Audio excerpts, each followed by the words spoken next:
Well, many of you know that I have consistently advocated not only for listening to classical music here on the airwaves, but especially taking advantage of the wonderful concerts that are given by such organizations here as the Toledo Symphony.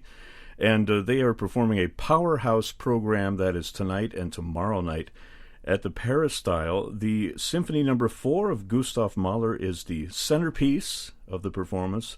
And the centerpiece of that performance, we could say, is the soprano soloist who appears in the fourth movement, I believe, Rachele Gilmore, who is here with me in the studio. Welcome, Rachel. Good morning. And happy St. Patrick's Day to you, by the way. Thank you. You as well. I've heard that you're part Irish. You're not part. You're part Italian. You're not part Irish, though. Actually, I think I might be about 15% Irish, somewhere back there on my dad's side. Everybody has a little Irish in them. That's for sure. I think. Well, you are originally from Atlanta, right? That's right. And what was your path to getting involved in opera? Well, I had a wonderful public school teacher, music teacher, who got me interested in music. First, I was in band. I played trumpet, clarinet first. And then he recruited me over to the chorus and sort of introduced me to new types of music. And we would, unlike a lot of other public schools, he actually would put on every Christmas we would do Handel's Messiah. And so that's sort of the way I got introduced to the classical voice and how to sing differently from popular music. And then eventually I just decided that I wanted to go to school for it. And I went to Indiana University. And okay. The rest How is did history. you choose Indiana? My high school voice teacher had a connection there with a teacher at Indiana, and she sort of set up, and I went to visit the campus, and it was one of about 10 schools that I went to visit. But I loved the campus. I liked the fact that it was a university as well, not just a conservatory. So well, it's a pretty good school. Yeah, I would say so. Now, you are a coloratura That's soprano, right. For people who don't know. Tell us what that is. A coloratura soprano it's just one other type of soprano. We sing very high. That's sort of what we're known for. As Beverly Souls once said, we sing more notes in, one phrase than a lot of voice types sing in an entire aria. So there's a lot of notes, a lot of fast notes in particular repertoire, a lot of high notes. We're sort of the tightrope walkers of the operatic world. Oh, yeah. Now, were you always able to sing high like that, or is that something that came eventually for you? I was able, from a young age, I did have, I would say, up to a high C, which is high, for someone of that teenage years. And so I did always have that natural ability, but it wasn't until I would say my mid-20s, late 20s that I discovered what's above that, which sort of gives me the ability to sing this coloratura rep. Now, I've read that you hold the distinction of having sung the highest note ever on the stage of the Metropolitan Opera. That's true, right? I have been told that is true, but I actually, to make the distinction, I believe it is at the Lincoln Center Met, the new Met. Okay. I think Bidou Sayao sang like a half tone higher than me at the old Met, so... But maybe orchestras were tuned down lower. Maybe. We can say that, right? When we go to the Guinness Book of World Operatic Records, yes. we'll see that in there. Well, I want to give our listeners a sample of your singing. You recently recorded the role of Blanche in The Abduction from the Seraglio, I know, with the Champs-Élysées, I believe. Yeah. And let's listen to one of the arias from there. This is Durch Zärtlichkeit. I wonder if you can just introduce it for us. Yeah, this is Blanche's first aria from Abduction, where she's basically giving a lecture to Osmin, who is the servant of the Pasha there, where they're being held captive, in British manners. And this is how she tells him. This is my guest, Rachele Gilmore, here on FM 91.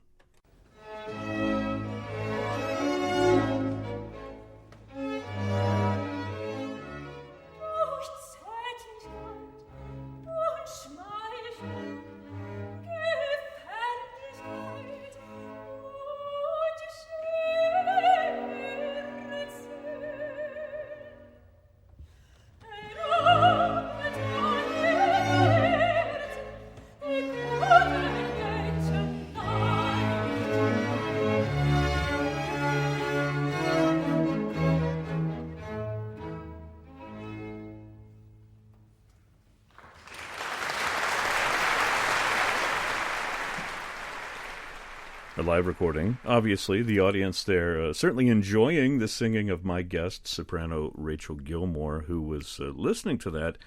Blümchen, a character in The Abduction from the Seraglio of Mozart, that live recording just released from a performance which took place in 2015, was it? Or 2016? I think it was 2016, yeah, but not too long ago. Yeah, but the not recording too itself long has ago. just come out. And you told me while we were listening to it that you've never heard it before. I actually have not. This was my first listening. So, yeah, I saw for the first time the recording on Amazon, and I sort of received news of it from other colleagues. So I haven't had the bravery to listen to it yet. Rachele Gilmore is singing with the Toledo Symphony tonight and tomorrow night in the Fourth Symphony of Gustav Mahler. Concert time is at 8 o'clock p.m. at the Toledo Museum of Art Peristyle. Now, you can still get tickets.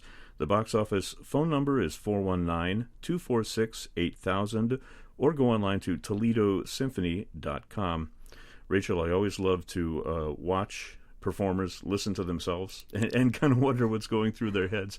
And you rolled your eyes a little bit here and there.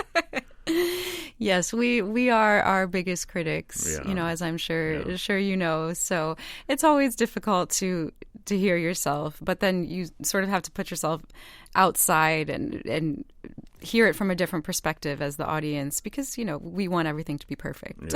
Yeah. Well, even when it's not perfect, it certainly sound perfect to people who don't have quite the critical ears that you have. Now, you are singing Mahler tonight, and you've been in Toledo before. I have. Yeah. When was the last time you were here? Actually, I believe the first time I was here was 2009, I want to say, and I sang Mahler's Second Symphony, also conducted by Maestro Stefan Sanderling. And that was quite a while ago. And then I was also here, I want to say 1 or 2 years later, with the opera doing an opera gala of all Strauss music. All right. Yeah. Okay. Well, you 2009. That was around the time that you did your Met debut, right? That's right. That was sort of a last minute affair, as I understand. It was, yeah. I mean, I was the official cover, so I always knew there was that possibility. But what was very last minute about it was that the singer who I was covering wasn't quite sure on that day whether or not she would be going on. So it wasn't until about 4 p.m. that afternoon that I found out that I was going on. But you had an inkling that it was possible. For sure. Yeah, certainly. And it was Christmas time. It was winter. There had been many, many singers that month who had already been sick. So it was that flu season, anything can happen. But that kind of opened up doors, I would imagine, to Absolutely. other things. Yeah. I mean, for any singer to have an opera house like the Metropolitan Opera sort of put their stamp on you, and it really opened up actually more so a lot of opportunities abroad, and allowed some opera houses in Europe to sort of take me more seriously. And yeah, wonderful. Well, welcome back to Toledo. I know you were just in Miami, so you had a little weather shift. A little bit. I was hoping maybe you would bring some of that Miami weather with you, but first doesn't day of look spring, like it's going to happen. But first day of spring coming up in just a couple of days. So you've been rehearsing with the symphony and reuniting with Maestro Sanderling. Yes. How's that been for you? Yeah, it's actually been wonderful. I had the opportunity last night to hear the entire symphony, and they're playing it beautifully. Mm-hmm. And so it was wonderful just to sit there in the hall with being the only audience member and just hearing it up close. And I actually get to sit on stage for the third movement as well, so I get to experience all that gorgeous Mahlerness before I go on to sing the fourth movement. You have a special seat reserved just for you. That is true. That is true. Well, I know Stefan, the conductor, is a real specialist when it comes to the music of Mahler, and he's told me in the past that Mahler was, even though he didn't write operas, he was essentially an opera composer. He was such a conductor of operas, so that there's always this kind of operatic quality that's going on. Yeah, for sure. Music. For sure. I mean, this fourth movement, you can sort of hear that the voice of this character, this angel, or this young boy's perspective of heaven.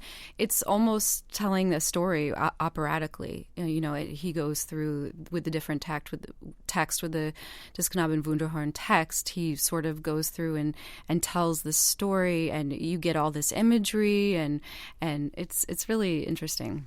It's interesting that you mentioned a boy singing the part, and we were looking through some of the recordings that I have here in hopes of finding something that you would want to listen to yourself, playing a little excerpt from the symphony for our listeners. And we found this recording of Bernstein conducting, whom you preferred. I do, yeah. Bernstein, but it's a recording that you and I both have not heard before, with a real boy soprano singing your part. Yeah. So now if we want to play something that's going to sound a little bit like what folks are going to hear tonight, but completely different, we can play that now. And let's do that. Let's play the fourth movement now from the Symphony No. 4 of Gustav Mahler. This is a little over 8 minutes long, and then we'll come back and speak some more with my guest, soprano Rachele Gilmore, who is appearing with the Toledo Symphony tonight at 8 o'clock, tomorrow at 8 o'clock. Go online to their website, ToledoSymphony.com, or call 419-246-8000 for tickets. And this recording features boy soprano Helmut Wittek, along with the Concertgebouw Orchestra of Amsterdam, directed by Leonard Bernstein, here on FM 91.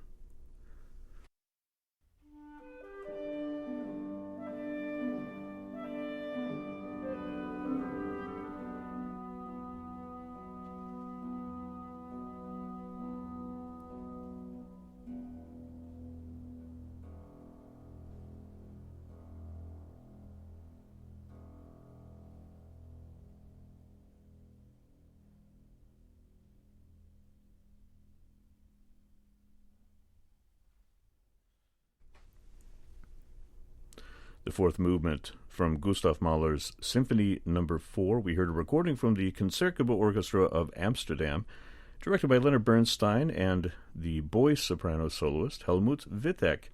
That's music that is being performed tonight at the Peristyle, also tomorrow evening, both concerts at 8 o'clock, the Toledo Symphony at ToledoSymphony.com or at 419-246-8000.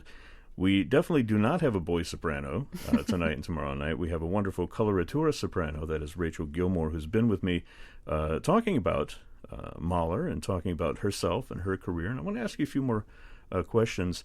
We listened to that recording of your Blanchen in the Abduction from the Seraglio, and I was asking you again about that recording, and you told me that you're laying off of that role now. Yeah, I haven't been accepting as many just because, you sort of reach a certain point in your career where you've done a role, and maybe you've said all you wanted to say with that role. Really? And eventually I think I would like to sing Constanze, which is the other soprano role in the opera. Maybe not now, but in a few years. So and the character, I think it's beautiful music, but it's sort of one of those roles that I did throughout my 20s, and I'd like to sort of move on from it. Well, you're still quite young, I should say. Thank you. It's kind of like the actors who say, I'd love to act this role, but I really want to direct. Yeah, exactly. I really want to do this. I really want to do that. It's nice to have the luxury, though, of a trajectory during your career and to be able to look at your roles. Yeah. I mean, you have certain roles that you're identified with. Yeah. Certainly Olympia, the mechanical doll, and the Tales of Hoffmann. And a few other roles. I know you've sung Zerbinetta, right? Yeah, I mean, I think it's important to as an artist, to sort of have a vision for where you want your career to go, and which roles you want to sing. And, it's sort of getting harder and harder with the way that classical music is today in our world. There's just not as many opportunities. So we sort of have to direct that for ourselves and make sure that we're doing things that we feel serve the music in the best way. Right. And, we want our voices to always line up with what the composer intended. And sometimes we're the only people that sort of have control over that. Yeah, the buck stops here. Exactly. As they say. But now you're married to another singer. I am. To a tenor. Yeah. And do you guys ever talk about your careers and your career trajectory, or give each other advice, that sort of thing? Yeah, we do. I mean, we have an open sort of dialogue about that stuff. I know a lot of couples prefer to not talk about that, but we've always been very comfortable in talking about that. And I think it helps too that my husband is more of a dramatic tenor, so we don't sing a lot of the same repertoire. The only times we've ever sung together, was when we met singing Lucia di Lammermoor, and he since doesn't really sing that role anymore. I think we've sung Rigoletto together once, but so we can sort of objectively look at each other's careers and sort of offer advice and those little things, dangerous things like that. Well, you seem very down to earth, though, and not the type of soprano who would not take to advice kindly. So, well, coming from the right person, we try, and my husband is also very low key, and he's not what we call the typical tenor in the opera world. So. Oh, my. We don't have enough time to get into that discussion. Exactly. But you came from Miami. I understand you're off to Hawaii next month? I am, yeah. So you're going to leave behind the cold weather of Toledo. It must be terribly difficult. Well, I mean, and it's also to sing the Olympia, Tales of Hoffman, which I'm only in one act, so I think I'm going to get some good beach time. So Nice. Rachele Gilmore is singing in the Fourth Symphony of Gustav Mahler. Wonderful program tonight from the Toledo Symphony, which also includes music of Arnold Schoenberg, his Variations for Orchestra, which is a perfectly listenable piece. A lot of people think of Schoenberg as, avant-garde and 12-tone composer, but in this case, definitely complements the rest of the program. And it begins with the prelude to Tristan and Isolde by Richard Wagner. So it's a rather, Germanic Viennese type program going on tonight, but I think in the hands of Stefan Sanderling, and certainly in the voice of Rachele Gilmore here, we're in for quite a treat. So we hope so. Now, before I let you go, Rachele, tell us how folks can keep in touch with you through social media and how they can learn more about you. Sure, yeah. I have a website, www.rachelegilmore.com, and, also Facebook page and Instagram and, all those fun things. They can just Google you and find out. We should mention perhaps that your name is spelled Rachele. Yes, There's an extra E on there. Extra E, absolutely. That's the Italian influence you told me. Yes, yeah. My mother was Italian, so she wanted the Italian spelling. So Rachele. Do you ever, when you sang at La Scala, did they call you Rachele? Actually, they do, yeah, because it's much easier for the Italians to say. So yeah. And then Gilmore. Gilmore, usually. Gilmore. There you go. Especially if you're singing Gilda or something like exactly. that. Yeah, wonderful. My guest has been soprano Rachele Gilmore. She'll be with the Toledo Symphony tonight again. That's at 8 o'clock tonight at the Peristyle. Also tomorrow evening at the Peristyle, 8 o'clock, repeat performance, so take your choice. ToledoSymphony.com, 419-246-8000. Rachele Gilmore, thanks for joining us today here on FM 91, and best of luck for your performances. Thank you for having me.